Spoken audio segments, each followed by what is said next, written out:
یہ ہے فوجیان، چین کا سب سے بڑا طیارہ بردار بحری جہاز۔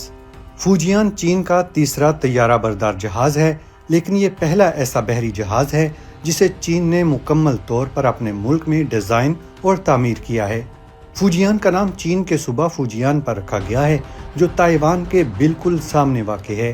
یہ نام علامتی طور پر چین کی فوجی حکمت عملی کی عکاسی کرتا ہے۔ یہ چین کا پہلا ایئر کرافٹ کیریئر ہے جس میں الیکٹرو میگنیٹک لانچ سسٹم نصب کیا گیا ہے۔ یہ ٹیکنالوجی اب تک صرف امریکی فورڈ کلاس کیریئرز میں موجود تھی۔ اس سسٹم کی بدولت جنگی طیارے بھاری وزن اور مکمل ایندھن کی صلاحیت کے ساتھ اڑان بھر سکتے ہیں، جس سے چین اب طویل فاصلے تک فضائی کارروائی کرنے کے قابل ہو گیا ہے۔ ماہرین کے مطابق یہ جہاز چینی بحریہ کے بلیو واٹر نیوی بننے کی جانب ایک اہم قدم ہے۔